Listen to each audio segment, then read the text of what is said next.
I'd like to welcome you to our walk through Romans. Today we're going to pick up in verse number 10 of Romans, the 7th chapter. Now again, let me just say this. Romans, the 7th chapter, is a very difficult book to understand, a very difficult chapter to understand. And it takes some time to get into the wording and all the things that Paul is talking about here, all the contextual things and all the historical things that Paul is talking about. So let me encourage you to go back to Monday and listen to the podcast up to this point. Now, verse number 10 starts out with "and." And so in order for us to understand it, we got to go back to verse number 9.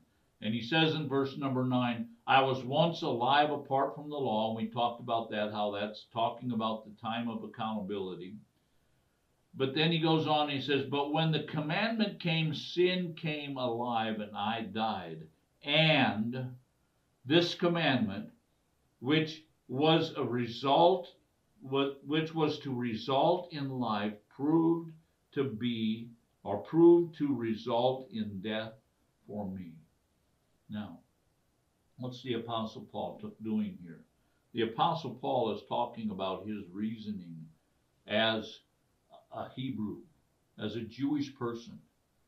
And he was thinking through most of his life that the commandments were given to help him to live.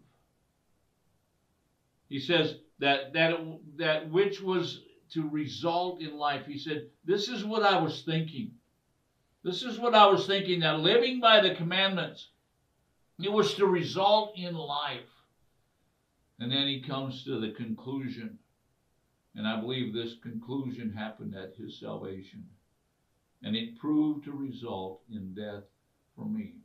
Again, what happens when sin and the law join themselves together? The law arouses sin. We've talked about that this week. And so the Apostle Paul said, you know what, I came to this realization that the law, that the commandment, actually resulted in death for me. And then he goes on into verse number 11. For sin, taking an opportunity through the commandment. Again, there's that word, opportunity. Sin taking an opportunity through the commandment. What happened? Deceived me.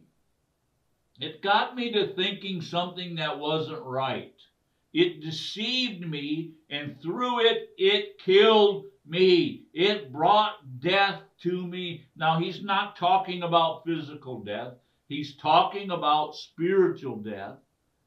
He's saying that sin, taking an opportunity through the commandment, again, sin and the law joining together, and what happens? They deceived me, and I died. It killed me. It killed me. It brought me to a place of spiritual death. You see, it's not the law that kills. It's the law, when it comes in contact with our sinful nature, brings about sin. That's why so many people find very little victory in their life over sin. Why? Because they're constantly looking at the law instead of being dead to the law. They're constantly thinking about all the things that they want to do. But the law is there saying, no, no, no, don't do it. But yet the sinful passion is saying, do it, do it, do it.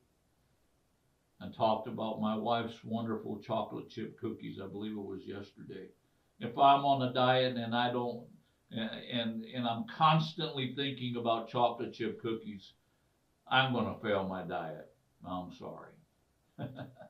No, I'm not really not sorry. But anyway, but do you understand that the law is not sin? But when sin comes along in our nature, in our sinful nature, and it comes along and it runs into the law, what does the law do? Does the law help us to die to sin? No. Instead, the law arouses sin. Now, going on to verse number 11. For sin, taking the opportunity through the commandment, deceived me, and through it killed me. Verse number 11. So then, the law is holy. It's holy. You see, I've run into believers that say, you know what, let's just throw the law away. Let's just get rid of the law. No, that is not the Apostle Paul's intention. Because the law by itself is holy. And he goes on and he says, and the commandment is holy, righteous, and good. Wow. But he's talking about the law and the commandment that's separated from sin. Now let's go on into verse number 13.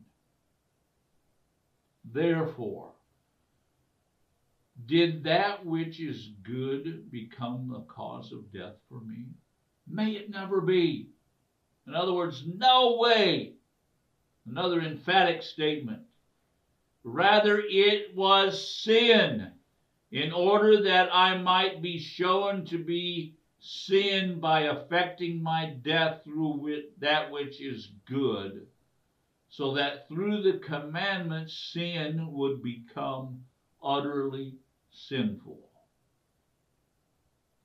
What's he saying? He's saying that we, as human beings, we have a nature in us to sin. How many of you know that a baby, when they're born, they have the nature in them to sin? But when they come to an understanding of knowing that they're sinning, and where does that understanding come? Well, here in this context, it comes when they understand and begin to see the law and the commandments. All of a sudden, that sin is different. You know, when a baby's born, you don't go yelling at it and screaming at it because it wakes you up in the middle of the night. But when that baby is 14 years old and they wake you up in the middle of the night saying, hey, you know, I'm hungry, I need a snack, you know what? You are going to correct that teenager. Well, that's what the Apostle Paul is saying. When a person comes to a place of understanding the commandments and the law, then sin becomes utterly, completely sinful. Join us again tomorrow as we continue our study in the book of Romans. Thank you for watching.